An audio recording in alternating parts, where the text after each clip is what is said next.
So we covered problems definitions. We covered how to engage leads. Then we talked about the core force. We talked about warm outreach, posting content, cold outreach, paid ads. We talked about how to juice all of those with more, better, new. And then we talked about using all of that stuff to use to go get lead getters who do all those on your behalf. So customers who refer for you, employees who do all those core 4 on your behalf, agencies who do those core 4 on your behalf, and affiliates who do those core 4 on your behalf. And finally now, the rubber hits the road. So now we've got to go make some money because we make money doing the stuff, not talking about the stuff. So now we go into execution. Boop, we are here. So in June 2017, 3 months after we lost it all, again, I switched Gym Launch to licensing, all right? I went to this little event. So I got this email from a lady who was the EA of a mentor of mine at the time. And she said, hey, we have this private event. It's only for 8-figure, business owners and up, business owners doing 10 million and more. We'd like to invite you. And I was like, I'm not doing $10 million in business or more, but I'm happy to go attend and hear what other people are doing. And so I showed Layla and I was like, what do you think about this? And she's like, well, I think it's worth it. Ask her if it's included within the program fees. And so I asked her and she was like, no, this would be an added cost. And it was $10,000. I was like, man. So I looked at her bank account and I was like, man, isn't it cool that we can actually spend $10,000 now? This would have been something that we'd never been able to do. And we were by no means wealthy at this point. This was 4 months after I'd lost everything yet again. But we had enough and things were actually working. And so we took the offer and we went there. And the first guy who went up had a man bun and he had these hippie clothes. And it was weird because I recognized half the people there. I'd seen their ads, I'd seen them speaking and whatnot. And I was like, man, these guys are titans. I did not feel like I deserved to be in the room. And anyways, this first guy said he wanted to go up first. And I was like, okay. So he had this really long presentation, how he's doing $30 million a year. And this was mind blowing for me at the time. I was like, a year? Every year? That, and then next year you do $30 million again? It was crazy to me to watch this guy. I was and he was human. He was in front of me. He was 5-6 feet in front of me. And I couldn't believe it. And I think that's where getting around some people, it really stretches your mind of what's possible. And so this was valuable for me. And I'm sharing this story because it really shifted my perspective, and it wasn't that. And so he got to the end of his presentation. He's talking all these numbers like CPIs and CPMs and CPLs and all this. I didn't know any of it. I was and I'm looking around, seeing if anybody else is everyone's viciously taking notes. I was like, oh God. And so finally, someone asked some really detailed question, and I was like, eh. And then the next person says, hey, where'd you learn all this stuff? What courses are you taking? What workshops, or who do you follow? And I was like, okay, now we're talking. This is my kind of question. And so his answer changed my life, and that's what I want to share with you. He said, at the point in my career that I'm at now, I can't really expect to learn a ton from courses that I don't already know. He's like, and so what I've decided to do is I created a learning budget.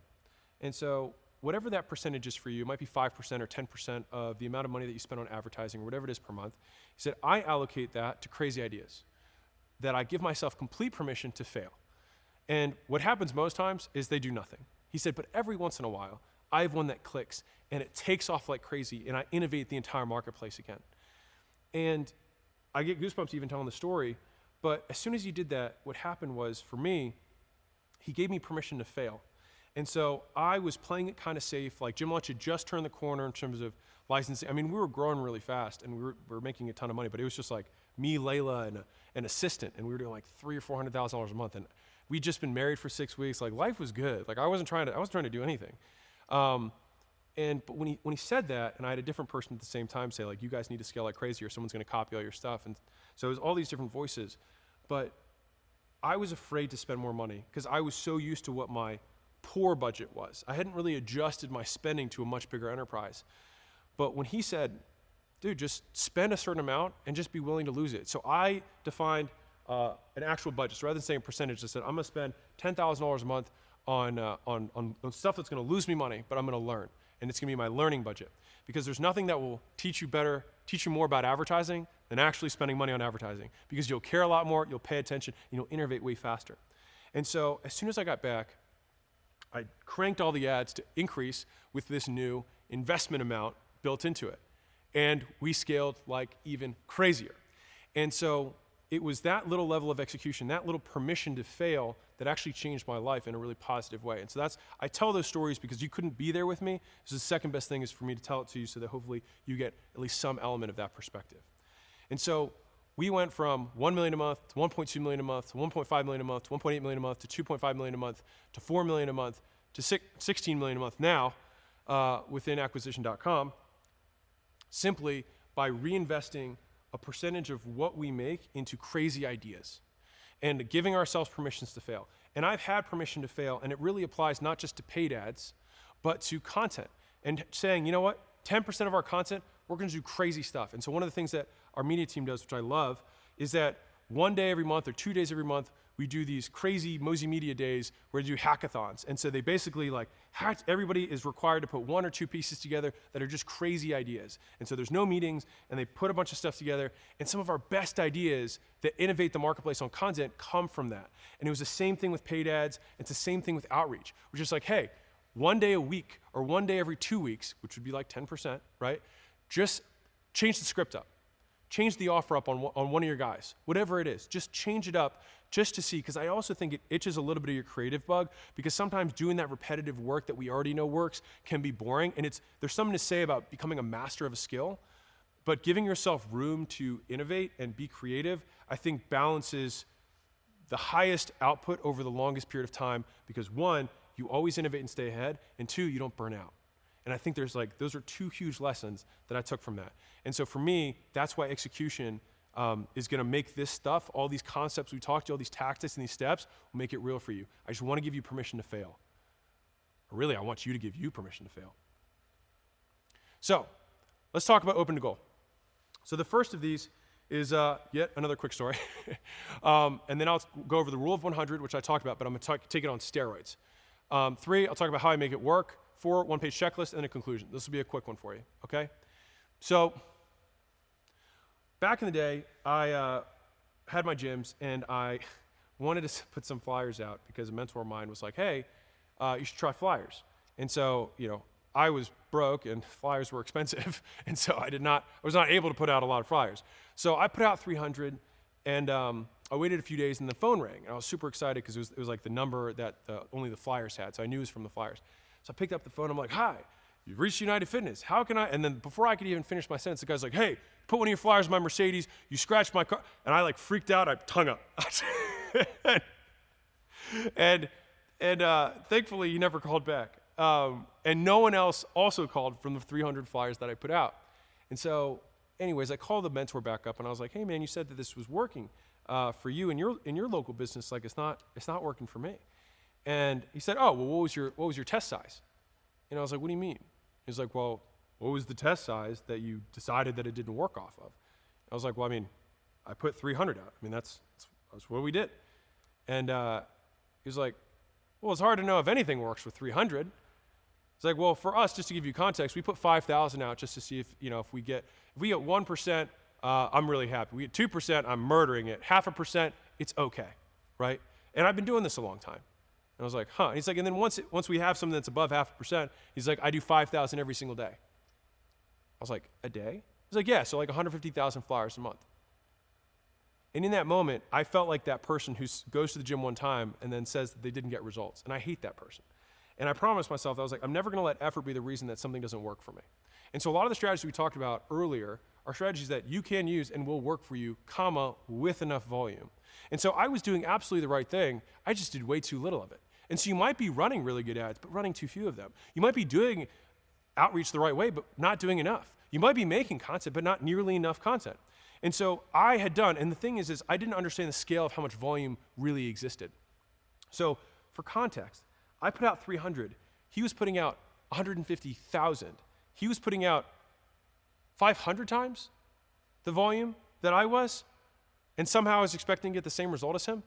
It's ridiculous, right? And so I don't want you to fall for the same mistake that I did, and hopefully you can learn the same lesson that I did. And that is why I tell this story, which leads naturally into the rule of 100 on steroids. So I want to introduce a new concept that you can add on top of the rule of 100. So the rule of 100 is like what I would consider baseline. That's like Mosey Nation, that's the bar, that's what I expect everyone in our community, like that is your duty to yourself of if you want to accomplish what you want to accomplish, like that is baseline. Like you got to be able to do 100 primary actions per day to get where you want to go, because you'll also develop the skills along the way. But I heard about this concept called open to goal, and I learned about it, again, from the gym industry, because that's where I come from this chain of gyms that was all privately held. They had 15 locations, and it was run by an ex-football coach. And I was really interested that like he had this very unique way of running his clubs. And so he had a methodology called open to goal, which I thought was really interesting. And so the way that it worked was simple. His sales managers were required to get a certain amount of sales per day, period. And the moment they hit that, they could cut out, they could leave. And so they worked every day open to goal. And so if goal took 18 hours, they worked until 18 hours. If the goal took 5 hours, they worked till 5 hours. But they worked open to goal. And what's interesting is that I've seen this theme repeated across different industries. One of the best door knockers I ever heard did this exact same thing. He said, I wouldn't stop knocking doors until I got 20 appointments set. And he would count the number out loud as he went from house to house. So as soon as he'd get one, he would say 1, 1, 1, 1, 1, 1, 1, 1, 1, 1. He was a psychopath, but he also was one of the top producing door knockers of all time for that company. And then he'd hit the second door, and he'd get it, and he's like, 2, 2, 2, 2, 2, 2, 2, 2, 2, and he would not stop until he hit 20. And as soon as he hit 20, it was either at lunchtime, midday afternoon, it was dark at night. He wouldn't stop until he hit the goal. And so the idea is, rather than working for the 100 primary actions, which again, I'm a big fan of following the process, but if you want to up it to another level, you set the goal and you do not stop until you hit it. So you commit to the work until you hit the specific number of outcomes, no matter what. And it takes the idea of rule of 100 and takes it on steroids. Because maybe some days, like we do these averages to say 1%, but if you want to make sure that you're always above, then maybe one day it might take 150 reach outs to get the replies that you need. Maybe it takes 200 one day. But I think you develop a different muscle of doing what it takes. And I think that is probably more valuable than anything else. And so this is a little tweet I like, which is what is required is better than or greater than your best, which really just means that your best just have to get better.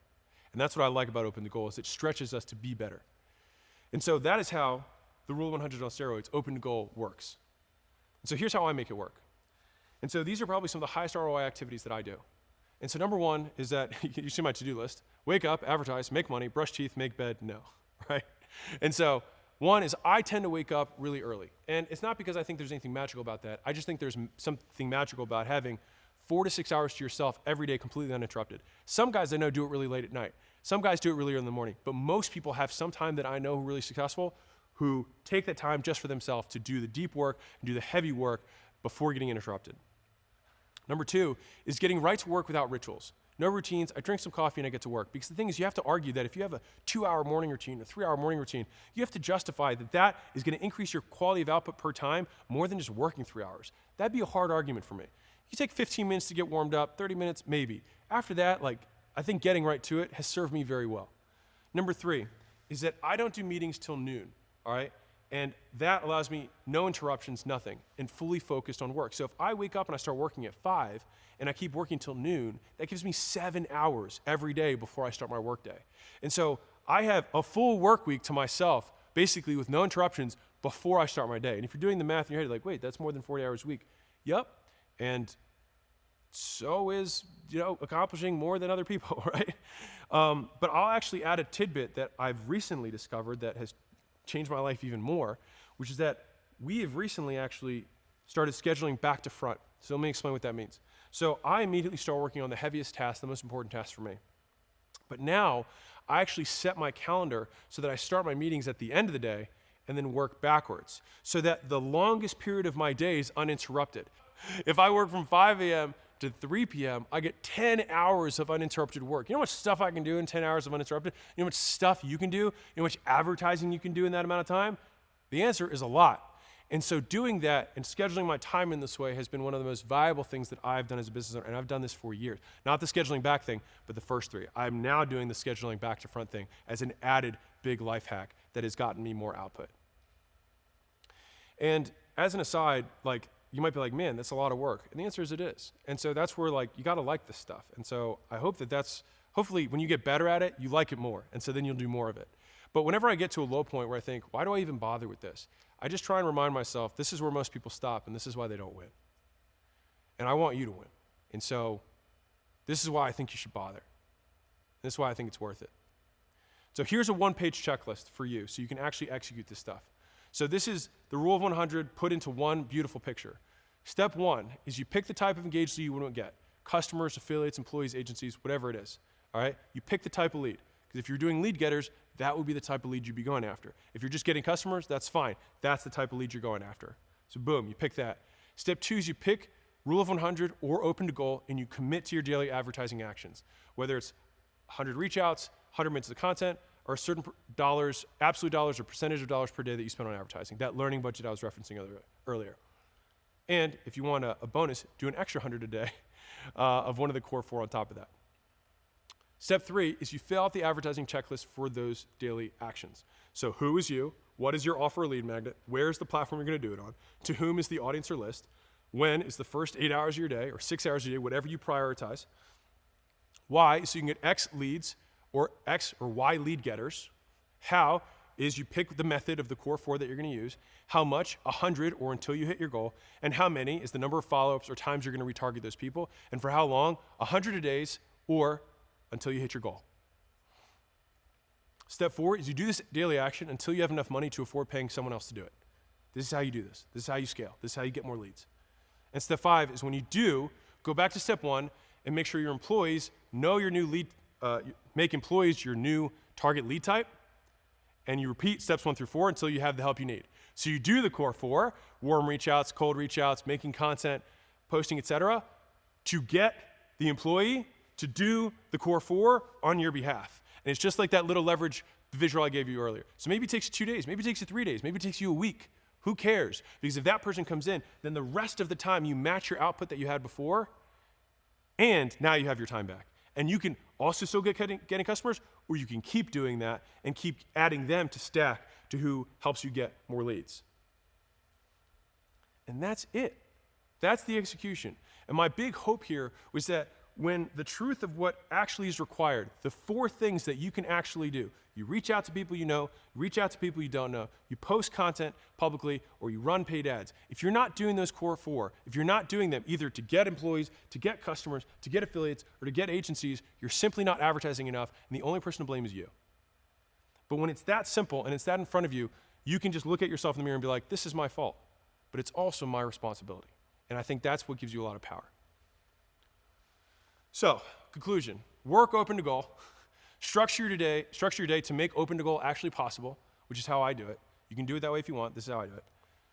Create and commit to that goal with the one-page advertising checklist that I just outlined. That's it. The 5 steps are very straightforward. And that is how we do open to goal for execution.